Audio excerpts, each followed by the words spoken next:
Kill la Kill es más que fanservice. Quienes tengan escaso conocimiento de este producto asumirán que es contenido vacío, que solo subsiste por chicas peleando en prendas sugerentes.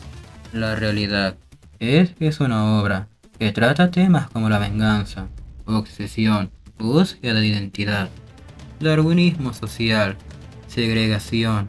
la autodestrucción al consumirnos por nuestras emociones. Y la lista continúa. Si una historia vive solo del fanservice, quedará en el olvido, lo cual no ocurrió con este anime.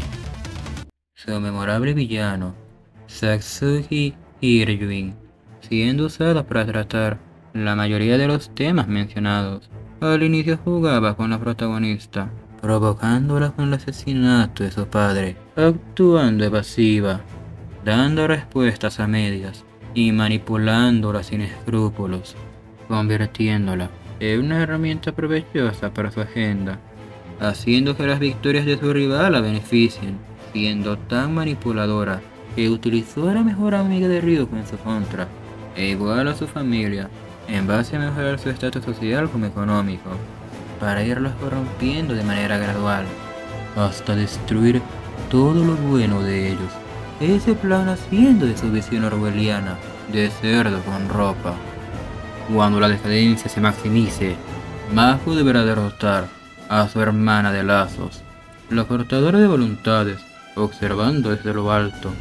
sabiendo que si el aspirante a su élite no vence a su amiga, de todas formas ganó,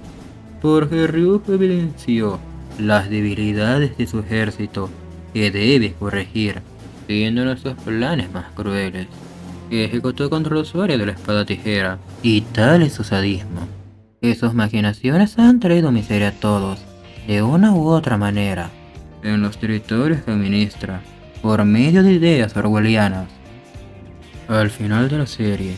fueron tantas sus bravías, que los traumas de sus víctimas tomaron forma física, en una copia corrupta, destinada a replicar sus peores facetas. A lo largo de su odisea, aprendió que imitando las conductas de su madre, no sería mejor que ella, a pesar de que su meta era derrocarla para darle fin a su tiranía. Dedicó toda su vida a ese deseo, y a medida que fue progresando, destruía su humanidad, dando paso a que su ambición lo consuma. Tras su derrota a manos de su madre, siendo despojada de todo, decidió reflexionar para tener entendimiento de sus errores y enderezar su senda moral. La obra trata la desnudez de forma artística para ejecutar distintos simbolismos. Uno usado con regularidad es que cuando alguien es desnudado, su voluntad ha sido destruida de una forma bastante literal. La desnudez de Satsuki no consiste en perder su ropa, porque su prenda verdadera es Bakusan, siendo que cuando Raigo la destruyó, consiguió destruir la voluntad de su hija. Luego se nos delata que está tan aferrada a su arma, que tiene fragmentos de su sable en las uñas de sus pies que usó para planificar su escape, tras ser tomada prisionera por su progenitora, encarnando su eterna determinación. Lo más dramático de su redención personal es la ironía karmática de que esa muchacha se utilizó en sus planes, lesionándola de distintas formas. Era su hermana la cual juró vengar, porque su madre la había desechado como basura, al creer que fallecía en sus experimentos. Cuando recuperó su espada, ahora dividida en dos cuchillas, simbolizó su renacer como un mejor individuo, a través de reformular sus estrategias como manera de pensar, en vez de aferrarse a su viejo yo, con su personaje explorándose, una buena porción de los temas mencionados, y un grupo de personajes a destacar, son los integrantes de su élite, que tienen la función de matizar a su líder, queriendo destacar que utilizan de forma eficiente el recurso del flashback para exponer las causas de su fidelidad, a su vez mostrando distintos rasgos que posee Satsuki, que lo llevaron a ser quienes en la actualidad. Al inicio apareciendo villanos episódicos, que luego su derrota pierden relevancia, pero en cambio nos muestran su evolución gradual, estableciéndose que tras perder a su jefa, reflejan sus mejores rasgos, para así honrarla. La historia lo habrá tomado su tiempo, para que tengamos la idea de por qué Zully le ha dado su devoción permitió que fuese una escena memorable. El reencuentro que tienen con ella, cuando consiguen salvarla de las garras de la matriarca Girwin, que iba a sacrificarla a lo único que considera perfecto, la especie alienígena Fibra Vital, creadores de su locura y objeto de devoción. Respecto al humor, lo más interesante es que a pesar de la presunción de que la historia por tener cierto tono sexual, la mayoría de sus chistes serán afines a esa naturaleza, pero se materializó una situación diferente, siendo distintos tipos de humor que se alternaban entre sí de manera inteligente en vez de tener dependencia. A la comedia de chistes sexuales, que puede usarse sin compromiso en la escritura, pero a costa de que se desgaste con facilidad cuando se descataloga su uso mesurado, habiendo bonanza de humor físico, situacional y paródico. La propia obra señalando su absurdo, dándole un abrazo, como reconociéndolo, usando recursos que distorsionan la física de los personajes, cambian su estilo de animación o rompen la cuarta pared, entre otros medios para hacer comedia basada en el absurdo. Pero a pesar de la constancia de humor, se balancea bien con el drama, dando margen para que sus villanos se sientan intimidantes, a pesar de su fuerte tono comédico, encarnándose perfectamente en Nubi, la cual tras cada escena graciosa que posea, no se minimiza su amenaza latente, esa apariencia tan hermosa, adornada en habilidades miméticas y la virtual imposibilidad de dañarla, le permiten asesinar de manera impune, solo deteniéndose por su retorcida mentalidad pragmática, que le hace esperar, llena de fascinación, tu muerte en el Armagedón que ha diseñado con su figura materna, como la obra magna de sus vidas. Para ella sería tonto matar. Los que observa como animales de ceba,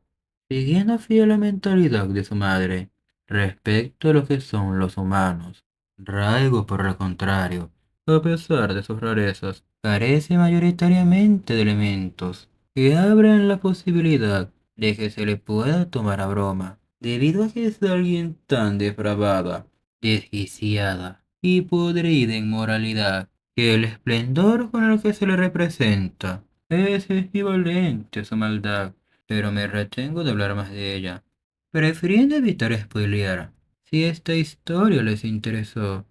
y analizamos a los villanos, como el manejo de la comedia de este anime, pero aún quedan dos temas en los que indagaremos, siendo su manejo del drama y su protagonista. Al principio Ryuko da la impresión de ser una persona ruda, fácil de malhumorar y llevando consigo una intensa sed de venganza que le hace actuar con imprudencia. Esas impresiones tienen su verdad, pero a la larga emergen los matices que aclaran los porqué de esos patrones de comportamiento. Entre una de las causales principales que debo destacar es el abandono cometido por su figura paterna, eso llevándola desde niña a lidiar de manera continua con variados grupos de buzones, matones y delincuentes, siendo el génesis de sus problemas socioafectivos para sumar a sus tragedias. Cuando pudo contactar con su padre para poder obtener respuestas de por qué él abandonó a su suerte en un internado, lo encontró a punto de morir, siendo que la oportunidad de tener una vida normal se iba desvaneciendo, el evento provocando su descenso en un agujero de conejo que llevaría a que el ropaje conocido como Senjutsu se volviera su compañero, más en compañía del Hilorfuku. Lo acompañaron en una senda de dolor, llanto, ira, sangre y lamento, que se combinaban con distintas penurias, las cuales crearon una chica que aprendió que si no controlaba sus emociones, como dejaba de ser impulsiva, terminaría matándose, y en el proceso a quienes más le importan, en su propio descenso a la ruina. Una observación general que varios han hecho es que inició en el espectro de una heroína deficiente, al tener rasgos antiheroicos, y terminó como una heroína llena de virtudes, todo lo mencionado con anterioridad.